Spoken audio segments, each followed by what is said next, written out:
people want to be more like you. Really? So, and you know what, for the fate of humankind, I think it would be great to have more Elon Musks. So what do we need to do to become more like Elon? I don't know if it's, I think it maybe sounds better than it is.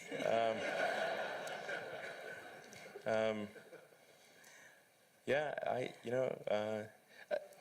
I mean, honestly, there's a friend of mine who's got a great saying about creating a company, which is trying to build a company and have it succeed is like eating glass and staring into the abyss.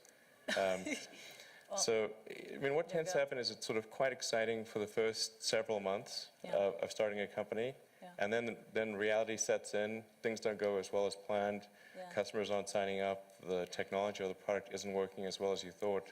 And then that can sometimes be compounded by a recession, and it can be very, very painful for several years. So I think, frankly, starting a company, I would advise people to have a high pain tolerance. Yeah. And thanks for reminding us of the harsh, very harsh and brutal reality of launching a startup. There is that Elon Musk / Tony Stark mystique. People think, you are, Robert Downey Jr. modeled his character, Tony Stark, Iron Man, on you. It's easy, it's fun. You're a superhero titan of industry. But it's really hard. It's really difficult. And it's something that requires perseverance and grit. Do you fear that maybe in this generation or the younger generation that they don't have that perseverance and grit to take on these really tough challenges? I think some people do. Yeah. But no, I think it is definitely true that, I mean, maybe there are occasionally companies that get created where there's not an extended period of extreme pain, but I'm not aware of very many of such instances. Yeah. So, but I do think that new great entrepreneurs are born every day, and we'll continue to see amazing companies get built. Yeah, but I would definitely advise people who are starting a company to expect a long period of quite high difficulty. Yeah. But I mean, as long as people stay super focused on creating the absolute best product or service that really delights their end customer, if they stay focused on that, then if you get it such that your customers want you to succeed, then you probably will. All right. You have to focus on the customer and delivering for them.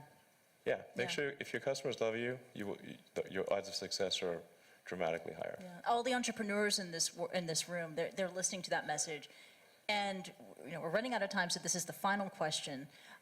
This is for the budding entrepreneurs in the room who could take an Elon Musk idea and run with it. I mean, quite famously, Hyperloop was the idea that you had to give away because you just don't have enough time to deal with it. What are the other ideas that you have that you would love to see another entrepreneur just take on and go?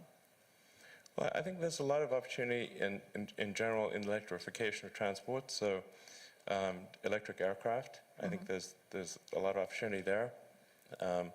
I think in genetics, although that's sort of a thorny area, but I think that's in terms of solving some of the more intransigent diseases. Genetics are really key to solving those. Something that I think people maybe are only beginning to look at is establishing some kind of brain-computer interface. So a brain-computer interface. Yeah, at the neuron level. So this is sort of intelligence augmentation as opposed to artificial intelligence. Right. And I think that has a lot of potential. You mentioned to me yesterday. I really had kind of no idea what you were talking about, and then I looked up Ian Banks. Neural lace. Neural lace. That's right. Exactly. And so it's this concept of wiring the brain. So it's either there could be a brain internet, and it could also mean that we can upload our thoughts to the cloud. you would never forget anything.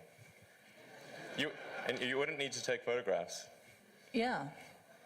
Oh, no, it's incredible. I mean, you would never forget anything. You would expand your ability to process information, to remember information, right? But then when the denial of service attack happens, You gotta watch out for hacking. That could really be awkward. watch out for that. But also, and then I read it can also be used to fight degenerative diseases like Parkinson's too. Yeah, absolutely. Yeah, yeah. And I think it actually would be quite an equalizer as well, because I think the delta between, it would sort of even things out, I think. You mean in humankind, that Yeah, people yeah. there would be no education disadvantage. Everyone would Yeah. be starting at the same level. Yeah. So there would be no meritocracy. No, there would be new meritocracy. There would be, but it would be, the differences would be smaller. The delta would be smaller, probably. Wow, and you really welcome that kind of world. How do I welcome, you asked for predictions. Okay. Predictions are not the same as That's right. preferences. So, I mean, do I think something like that is likely to occur? I think probably, Wow. yeah. Wow, it's incredible. We could go on and on. Unfortunately, we have to wrap and leave it at that. Let's give it up for Elon Musk. That was really awesome. Thank you so much. Thank you. Thank you.